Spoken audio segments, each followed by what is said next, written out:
एक बार आपका फिर से KRP चैनल में स्वागत है। और जैसा कि आप सभी लोग जानते होंगे कि आपका सीटेट का पेपर है, थोड़ा नज़दीक है, लेकिन अभी कोरोना की वजह से वो 1 महीने के लिए स्थगित कर दिया। तो आपके पास बहुत ही टाइम है और एक्स्ट्रा टाइम भी आपको मिल चुका है, जिससे आप आसानी से घर बैठे अपनी सीटेट की तैयारी कर सकते हैं। तो इससे पहली वाली क्लास में मैंने आपको बताया था कि टाइम से रिलेटेड कितने टाइप के क्वेश्चन आपको पूछे जा सकते हैं। आपकी नेक्स्ट क्लास है पैटर्न। इस पैटर्न के ऊपर भी आपकी पेपर फर्स्ट और पेपर सेकंड में एक एक दो क्वेश्चन पूछे जा सकते हैं, 1-2 नंबर के। तो अभी मैं आपको पैटर्न में किस टाइप के प्रीवियस में और किस टाइप के क्वेश्चन आपके पैटर्न से पूछे जा सकते हैं वो मैं बताऊंगा और करके बताऊंगा, ठीक है। जैसे मान लीजिए 1 या 2 क्वेश्चन आपके इस पैटर्न से आते ही आते हैं, ठीक है। तो जैसे मान लीजिए आपका एक क्वेश्चन है कि पैटर्न में किस टाइप का क्वेश्चन पूछा जा सकता है। ये भी आपका क्वेश्चन आया है सीटेट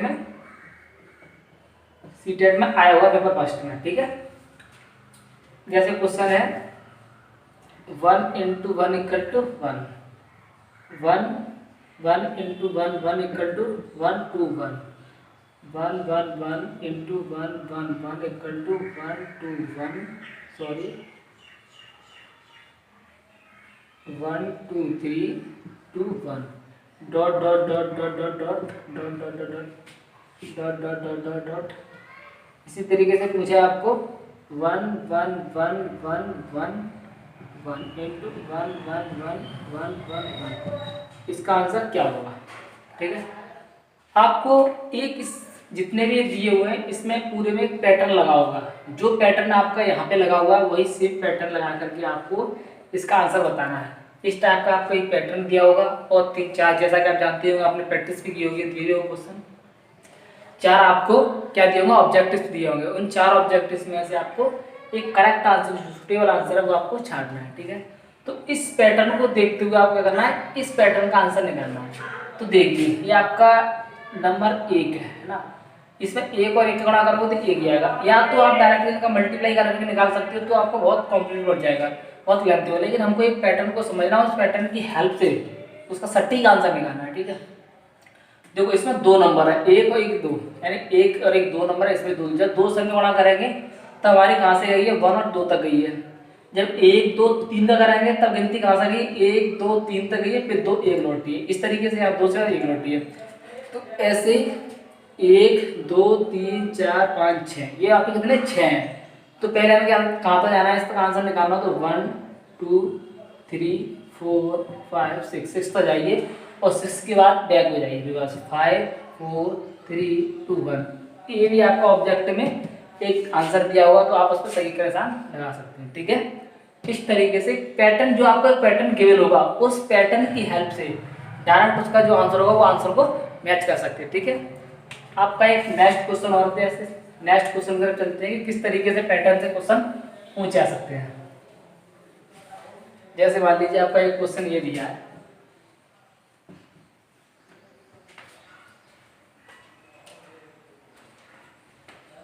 जैसे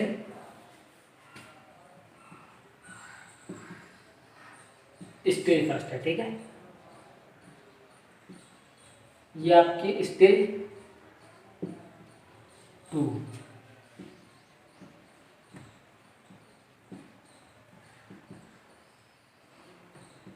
स्टेज कौन सी आपकी 3, डॉट डॉट डॉट डॉट 16 कौन सी 7वीं स्टेज पर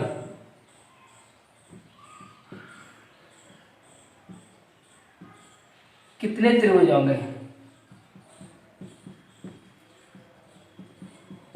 क्वेश्चन को समझिए, क्वेश्चन को देखिए। स्टेज फर्स्ट पर 1 त्रिभुज है, स्टेज 2 पर 3 त्रिभुज है, स्टेज 3 पर आपके कितने 5 त्रिभुज है। पूछा क्या है कि 60वीं स्टेज पर कितने त्रिभुज होंगे। तो इन स्टेप्स को, ये 3 आपके पास स्टेप दिए, इन स्टेप को समझ करके आप आसानी से 60वीं में निकाल सकते हो। अगर ऐसे धीरे धीरे बनाओगे तो बहुत लेंथी हो जाएगा। हमें क्या करना है, इन तीनों के स्टेप को समझिए, देख लो। स्टेज फर्स्ट में 1 है, यानी कि, और स्टेज 2 में कितने 3 है, 2 दूनी 4, 1 कम हो गया, ठीक है 3। ऐसे ही 1 का गुणा 1 का दूना कितना होगा, 2 होगा, 2 में से 1 कम करते हैं 1 रह गया। इसी तरीके से 3 दूनी, 3 के दूनी कितने, 3 दूनी 6, 6 में से 1 कम करो 5 बचा। इसी तरीके से 60 60 में 2 गुणा करो 120, 120 में 1 कम कर दो 119। तो आप आसानी से बता सकते हो कि 60वीं स्टेज पर कितने त्रिभुज होंगे, 119 त्रिभुज होंगे। ठीक है, एक तो ये वाला आपका इसमें पैटर्न फॉलो हो रहा है। और अगर आपको ये पैटर्न अगर आपको ना समझ में आए तो आपने फॉर्मूला पढ़ा होगा जो आपकी गुणोत्तर श्रेणी या ऋणात्मक समांतर श्रेणी है, उसका फॉर्मूला होता है L equal to a plus पुस्तक में N माइनस 1 इंटू डी। क्या होता है formula, L equal to a plus N minus 1 into d, where L हमारा क्या अंतिम पद होता है, लास्ट, ए प्रथम पद होता है, N नंबर ऑफ संख्या होती है और डी क्या होता है, सार्वधानिक। डी क्या होता है, सार्वधानिक होता है। ठीक है, तो हमें L तो हमें निकालना ही है। ए कितना है, 1। ठीक है, प्लस N माइनस 1 मतलब 60 में तो निकालना है, तो 60 माइनस के 1। डी में कहना है सार्वधानिक। देखिए यहाँ पर 1 है, यहाँ 3 है, यहाँ 5 है, इस तरीके से बढ़ते जा रहे होंगे। तो 3 में से 1 हटाएंगे कितना बचेगा, 2 बचेगा। 5 में 3 हटाएंगे कितना बचेगा, 2 बचेगा। ऐसे ही अगले वाले स्टेप में कितने होंगे हमारे, कितने होंगे यहाँ पे, चौथा आएगा, चौथे में कितने 7 होगा, तो उसमें घटाएंगे 2 बचेंगे। तो सार्वधानिक कितना आपका 2 है। इसी तरीके से इसको सॉल्व कीजिए। इसको जब सॉल्व करोगे तो कितना आएगा, 1 प्लस के 59 इंटू 2, 1 प्लस के 9 18 8 आंसर 1 5 2 11 118 से जोड़ोगे तो 119। तो आप ये तो आपका रामबाण औषधि, इसको किसी भी जगह फॉलो कर सकते हैं और आसानी से अंतिम पद इस स्टेज का कितना त्रिभुज होंगे वो आप आसानी से निकाल सकते हैं। ठीक है, ये भी आपका सीटेट में आया हुआ क्वेश्चन है। आप थोड़े नेक्स्ट क्वेश्चन की तरफ चलते हैं। आपको मैथ को बिल्कुल भी टफ या कठिन तरीके से नहीं देखना है, यह बहुत ही सिंपल और आसानी से आराम से दिल की धड़कनों को रोक करके सॉल्व करना है। ठीक है, क्वेश्चन जैसे मान लीजिए आपके पास एक क्वेश्चन है,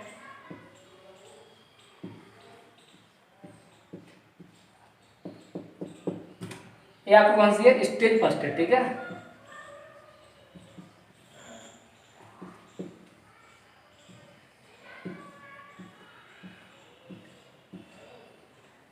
ये आपकी कौन सी, स्टेज सेकंड।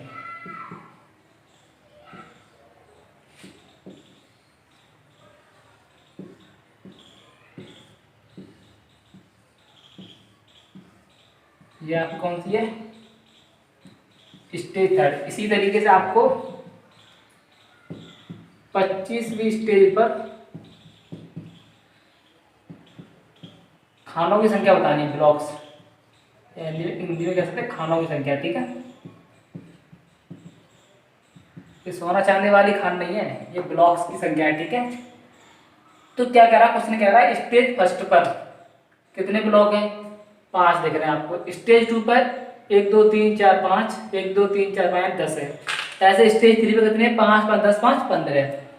हमें क्या निकालना है, तो 25वीं स्टेज पर खानों की संख्या निकालनी है, ब्लॉक्स की संख्या निकालनी। आपको पता है कितने का अंतर हो रहा है, 5 5 का अंतर हो रहा है, तो आसानी से निकाल सकते हैं। 25 इंटू 5 इक्वल टू कितना हो गया, 125। तो 25वीं स्टेज में कितने होंगे, 125 खाने होंगे। ठीक है, बस इसी तरीके से हलवा क्वेश्चन आते हैं। आपको बिल्कुल भी ये नहीं सोचना है क्वेश्चन कितना टफ आया, क्या करना है, बस आराम से एक बार समझो और सोचो कि इसमें पैटर्न क्वेश्चन तो एकदम ये समझ लो हलवा आएगा आपके लिए। ठीक है, और पिछली बार आपके 2019 में भी एक क्वेश्चन आया था, कोई बहुत सिंपल क्वेश्चन था। जैसे मान लीजिए इस तरह क्वेश्चन आया था कि बाइनरी में दे दिया था और पैटर्न के बेस पर ही था। एक क्वेश्चन आपको दिया था 11011, बाइनरी से हमें डेसिमल में कन्वर्ट करना था कि यहाँ पे कौन से नंबर आया। कुछ ऑब्जेक्टिव्स दिए थे और ये आपका ये बाइनरी आपको बताओ, जैसे मैं बता दूं नॉलेज के लिए कि एक कंप्यूटर की लैंग्वेज होती है 01010001, यानी कि 1 और 0। हम कोई भी कंप्यूटर को भी इंस्ट्रक्शन देते हैं A+B या कुछ भी दे, अपना जो इंस्ट्रक्शन इनपुट देते हैं, वो कंप्यूटर हमारा क्या करता है कि जो उस पर सिस्टम होता है उस जितने भी हम इंफॉर्मेशन देते हैं उस सभी को 010101 में कोडिंग में क्या करता है, कन्वर्ट करता है, उसके बाद में अपने आप में सेव करता है। ठीक है, तो हमारा जो कंप्यूटर लैंग्वेज समझता है केवल कोडिंग भाषा समझता है, जैसे 0101, तो ये उसी की लैंग्वेज है। और इसको क्या करना हमें, डेसिमल में, 10 इसका बेस 10 से डेसिमल बोलते हैं, तो डेसिमल में कन्वर्ट करना है। ठीक है, तो कैसे करेंगे, इसका एक सिंपल तरीका है कि हमारा सिक्वेंस होता है, जो पहली वाली संख्या होती है उसको 2 0 मानते हैं, ठीक है। और 2 का निकालना है, दूसरी संख्या को 2 1, तीसरी संख्या को 2 2 2 3 2 4, ठीक है। इस तरीके से आपके पास एक सीक्वेंस दिया होगा। इन सभी को जो वाला जीरो पार्ट, जो जहाँ पर जीरो का वो वाला पार्ट ऐड नहीं करते हैं, तो इस 2 0 की वैल्यू कितनी होती है 1, 2 की पावर 1 की वैल्यू कितनी होती है 2, इन सभी को जोड़ते चलो, तो ये वाला तो ऐड करना नहीं है। 2 3 की वैल्यू, 2 की पावर 3 की वैल्यू कितनी होती है 8 होती है। इसी तरह 2 की पावर 4 की वैल्यू कितनी होती है 16 होती है। इन सभी को जोड़ दो, 16 और 8 कितने हो गए 24, 24 से 3 कितने हो गए 27, ठीक है। इसी तरीके से यहाँ पे वैल्यू कितनी आएगी 27। जहाँ पर जीरो होता है उसको हम ऐड नहीं करते हैं। कुछ और एग्जाम्पल लेके करते हैं। जैसे मान लीजिए आपके पास क्वेश्चन ये दिया है 101, मान लीजिए आपके पास ये क्वेश्चन दिया है, ठीक है। इसको हमें क्या करना है, बाइनरी टू डेसिमल में कन्वर्ट करना है।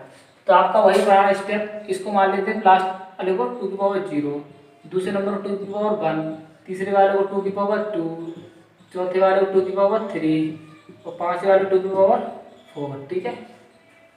अब इसमें हमारा जीरो कौन सा पद है, ये वाला पद है, तो ये वाला हमारा ऐड नहीं होगा। 2 की पावर 0 की वैल्यू कितनी होती है 1 होती है, प्लस लगा दो। 2 की पावर 2 की वैल्यू कितनी होती है 4 होती है। इसकी वैल्यू कितनी है 8, इसकी वैल्यू कितनी है 16, इसको पूरे को जोड़ दो, 16 4 20, 20 और 28 और 1 29। इस तरीके से हम यहाँ पर हमारा कितना आएगा 29 आएगा। हम बाइनरी टू डेसिमल में कन्वर्ट कर सकते हैं। इसी टाइप के अब तक कुछ और भी इम्पोर्टेंट क्वेश्चन है जो मैंने अभी आप स्क्रीन पर लगा सकते हैं, प्रोवाइड करा दिए, जिसको आप आसानी से घर बैठ के सॉल्व कर सकते हैं। और इन क्वेश्चन में आपको कोई भी क्वेश्चन अगर समझ में ना आए तो उसका मेरे एक डिस्क्रिप्शन पे व्हाट्सअप नंबर जो आपका इन्फॉर्मेशन के लिए, यानी कि प्रॉप की प्रॉब्लम के लिए सॉल्विंग के लिए ग्रुप बना लिए, इस नंबर पे अपने मैसेज को सेंड कर सकते हैं और विदिन 12 घंटे में आप सूटेबल आंसर प्राप्त कर सकते हैं। और इससे रिलेटेड जितने भी और भी हमारे इंपॉर्टेंट क्वेश्चंस होंगे, इसके जब आपका पूरा हो जाएगा उसका आपको पेडागोजी कराऊंगा, और कराने के बाद में प्रीवियस ईयर के जितने भी पेपर होंगे उन पेपरों को 1 बाय 1 सॉल्व कराऊंगा मैं। तो आप जुड़े रहिए मेरे चैनल से, और चैनल को लाइक, सब्सक्राइब और शेयर करना ना भूलें। Thank you.